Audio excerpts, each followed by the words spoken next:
Y bien, los apagones están a la orden del día y en la zona norte del país, Claudia, dejan millonarias pérdidas al día. Imagínense que se pierden 20 millones de lempiras diarios. ¿Se imagina usted lo que ocurrirá también, no solamente en la zona norte, en la zona atlántica, en todo el país? Lamentablemente los alcaldes se están quejando por los continuos apagones que dejan pérdidas, por supuesto. Vamos de inmediato a establecer nuestra fuerza informativa entre HRN y Noticieros Hoy Mismo. Buenos días, Eunice. Buenos días también, Rosendo García. Buenos días, Claudia. Buenos días, Jackie. Bueno, en el norte del país y en el Valle de Sula particularmente es donde más quejas se han presentado por los frecuentes cortes del servicio eléctrico o lo que conocemos popularmente como apagones.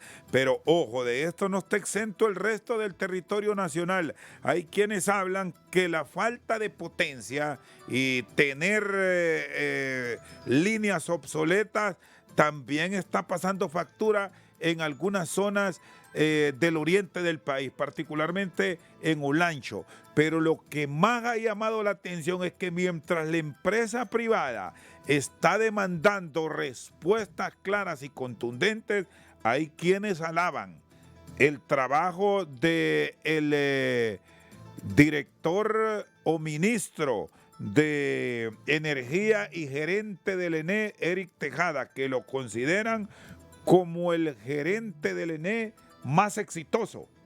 Así lo han dicho hoy diputados en el Congreso Nacional. En realidad, ¿qué está pasando?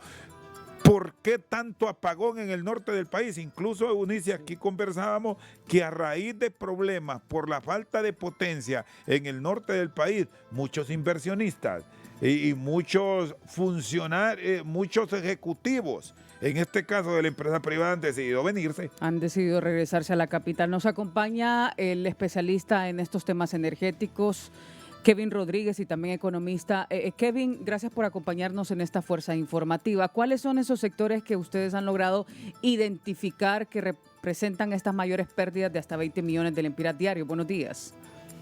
Buenos días, muchas gracias por el espacio HRN, un saludo a toda la audiencia, al pueblo hondureño, a ustedes también, Eunice y Rosendo. Bueno, creo que podemos empezar respondiendo a esa pregunta o esa reflexión que hacía Rosendo, ¿verdad? En cuanto a el desempeño que ha tenido la ENE en estos meses, este año, y el pueblo hondureño es realmente el único que tiene el derecho a poder decir si está mejor hoy con el sistema eléctrico o peor, si se le va la luz más seguido o la situación ha mejorado, si se le va la luz por empezar en su casa varias horas al día o no, porque aquí incluso hay un cuestionamiento de decir que no está ocurriendo en el país, que no estaban ocurriendo constantes interrupciones, incluso se dice que no hay un déficit, a pesar de que esto ha sido a través de estudios y análisis que la ENE viene haciendo desde hace más de 10 años, que ya corroboran que existe un déficit de potencia, existen limitaciones en la transmisión y ha habido falta de inversión en el sector de distribución. Es decir, hemos estado aplazados en todos los segmentos de la cadena de valor del suministro eléctrico y por eso es que nosotros lo estamos viviendo. Ustedes reciben denuncias prácticamente todo el día, el pueblo hondureño se manifiesta, está incómodo, está molesto, ya no aguanta más esta constante de interrupciones eléctricas que le generan daños en los electrodomésticos en sus casas, pero también generan daños en los equipos, en la industria. Estamos hablando que este impacto es entre 10 a 20 millones de lempiras diariamente, lo que le está costando al país, algo que solo sucede en Honduras a nivel centroamericano, porque todos los demás países ya han superado esa problemática.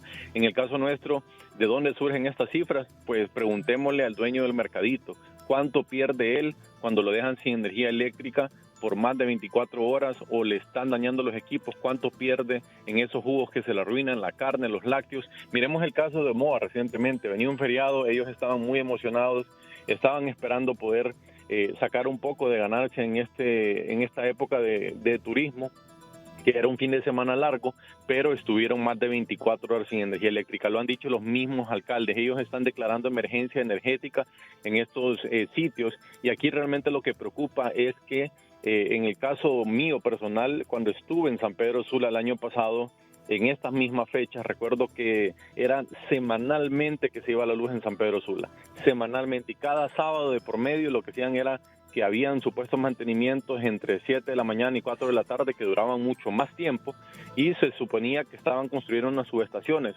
La sorpresa que nos llevamos mucho ahora es que esa noticia vuelve a salir este año y vuelven a prometer que van a construir 3 subestaciones. Es decir, Kevin, que sus estaciones no registraron construcción de las mismas o se quedaron a medio hacer. Es una buena pregunta, Rosendo, y se desconoce realmente porque ese tipo de información la ENE pocas veces lo publica. Este ha sido un problema incluso de acceso a información, porque estamos hablando que se presentan en Twitter, establecen o dicen vamos a construir estas líneas, pero eso lo dijeron en el 2022. Estamos a mediados del 2023 y ahora se está prometiendo que estas líneas se están construyendo, pero van a estar listas hasta posiblemente el 2025. Entonces, ¿qué vamos a hacer nosotros en estos restantes 2 años? Vamos a tener que seguir soportando las constantes interrupciones que cada vez se vuelven peores. ¿Por qué? La temperatura va a aumentar, nuestro consumo aumenta, pero no hay lluvias. Y esta falta, sí, y esta falta de potencia, Kevin, que me dice ya la están registrando y es el origen de estos problemas que pasa en varios sitios del país. Se puede encontrar en el mercado de oportunidades que tantos nos hablaron, esta energía que hoy demandamos, o los desarrolladores de proyectos que tenían pendiente incorporar potencia pueden ser la salvación, la famosa interconexión. ¿Qué pasó con todo esto entonces? Muy buena pregunta, Rosendo. Realmente aquí es una combinación de elementos. El mercado de oportunidad es un mercado en el que se vende energía, se vende y se compra de manera horaria. No existen contratos. Este mercado pues nace en el 2019 y eso es lo que ha permitido venir a paliar muchos apagones, porque antes de la Ley General de la Industria Eléctrica, cuando un contrato de una planta se vencía, simplemente tenía que apagar los motores. Ya con la Ley General de la Industria Eléctrica que se aprueba en el 2014 y permite la creación de este mercado de oportunidad que existe en todos los países de Centroamérica, hemos tenido la fortuna de que al menos ahí de manera horaria se puede comprar la energía cuando se necesita. Gracias al mercado de oportunidad es que se han evitado apagones del 2019 a la fecha. Gracias a la Ley General de la Industria Eléctrica, que fue la misma que terminaron prácticamente matando con la reforma del 2022, es que hemos logrado paliar muchos de los problemas, si no estaríamos en una situación mucho peor. Pero en cuanto a las soluciones, usted bien lo decía, la ENE en su plan de expansión tenía en el 2019 aproximadamente 10 proyectos renovables que estaban en camino a poder entrar en operación. Cuando ya vemos la última actualización, apenas hay 3. Quiere decir que muchos de esos proyectos se quedaron en el camino, lastimosamente, y que perfectamente pudieran haber sido una solución para el sistema eléctrico en 2 vías. 1, reducir las interrupciones del suministro eléctrico, y 2, abaratar la tarifa, porque estos son proyectos renovables que tenían ya contratos establecidos en precios entre 10 y 12 centavos, y que iban a permitir poder abaratar el costo. No todo el mundo lo sabe, pero el año pasado el costo promedio de generación fue de casi 16 centavos para la ENE. Cuando uno ve lo que se le pagó a las diferentes plantas de la ENE, algunas se les pagó hasta 19 centavos. Por diferentes razones del mercado, pero al final esas soluciones se tienen que empujar de parte de la ENE. Tiene que haber la planificación constante, pero ejecutar esa planificación, porque también hay planes de expansión en la transmisión que se requieren aproximadamente unos 800 millones de dólares, y esas inversiones pueden tomar hasta 5 años en hacerse, pero no se ve de dónde van a salir los recursos, ni tampoco hay claridad de cuándo se van a iniciar esas obras. El mercado regional, como usted bien lo decía, Rosendo, ha sido también otra salvación para Honduras en los últimos años. Gracias a que nosotros somos firmantes del Tratado Eléctrico Regional, es que hemos podido importar energía cuando más lo necesitamos. En el 2018, 2019, nosotros importábamos más de 100 megas al día. En este año estamos nuevamente importando del mercado regional, es decir, esta solución no es nueva. Pero aquí lo que preocupa realmente es cuando las autoridades dicen que no hay déficit. Entonces yo les pregunto a las autoridades, si no hay déficit, ¿por qué razón la Comisión Reguladora de Energía Eléctrica le estaba ofreciendo a la industria pagarles para que se apague, pagarles para que no produzca? ¿Por qué entonces la ENE está comprando plantas térmicas para Olancho? ¿Por qué está comprando plantas térmicas para Ceiba? Plantas que van a venir a encarecer la tarifa para todos los hondureños y todos los que nos están escuchando en este momento.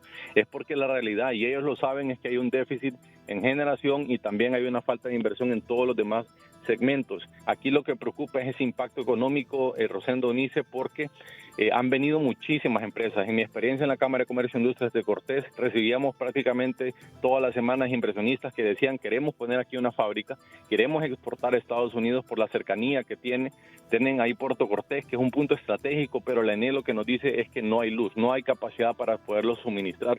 ¿Por qué no permitirle a la industria que ya está instalada venderla a esa industria y no perder esas oportunidades? Lastimosamente, hoy día, gracias a esa reforma que se hizo el año pasado, no se puede hacer.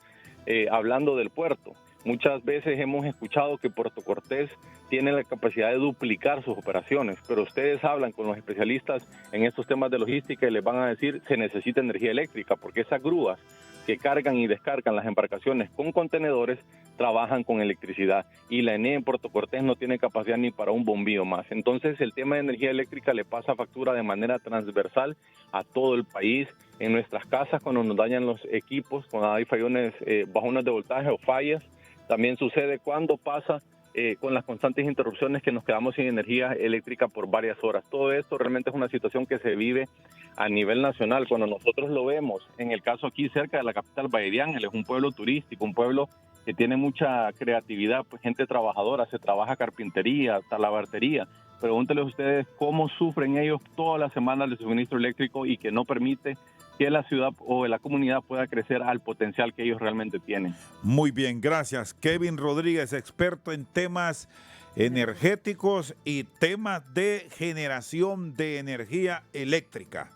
Vamos a seguir esperando que se den respuestas claras y contundentes. Lo cierto es que sí se reportan con frecuencia suspensión del servicio de energía eléctrica y eso pues termina provocando pérdidas promedio de hasta 20 millones de lempiras diarios, sobre todo a nivel de los emprendimientos que requieren esta energía y, ojo, también con una afectación directa a la zona residencial, porque algunos apagones que son prolongados le generan problemas en mantener sus alimentos. Y aquí surge una gran interrogante que nunca he escuchado una respuesta contundente. Hay sitios donde la energía la quitan entre 2 y 3 veces a la semana. ¿Cuánto le representa esto al mes? Pues puede representar fácil una suspensión de 12 ocasiones. Hay que revisar el horario efectivo de esas 12 suspensiones. ¿Cuánto es en horas? Y el consumo de kilovatios hora que representa el no tener energía por determinado tiempo. ¿Por qué hago esta referencia? Porque al final de mes, cuando llega el recibo, llega igual. Y revise usted ahí donde dice consumo kilovatios hora. Lo que pasa es que no todo mundo tiene el conocimiento claro y sabe de la revisión de ese papelito que le dejan ahí en su casa. Revíselo puntualmente y compare. Y vaya apuntando para que tenga un reclamo justo. ¿Cuánto consumió en el mes de marzo? Y ahí le aparece. Puede ser, por dar una cifra, 250 kilovatios hora. Y revise usted cuánto consumió en el mes de abril. Y va a salir que son 250 kilovatios hora, pero cuando revisa usted se da cuenta que hubo muchos días que no hubo energía y el recibo sigue igual. Y todo esto también por el obsoleto sistema de transmisión y de distribución. Las autoridades de la ANE han anunciado que se han reunido en los últimos días con representantes para el caso de la Unión Europea, del Banco Europeo para posibles financiamientos de generación, transmisión y distribución y electrificación, pero no es un tema que se va a resolver de la noche a la mañana. Sí, y este es el gran problema, porque aquí hay que llenarnos de paciencia, porque si bien hay estos compromisos de los cooperantes de respaldar a la ANE para cambiar estos sistemas de transmisión viejos, esto no es de un día para otro. Esto puede llevar meses, años y quizás años. Jackie, Claudia, con ustedes en los estudios de hoy mismo en este enlace con HRN y Diario Matutino. Buen día.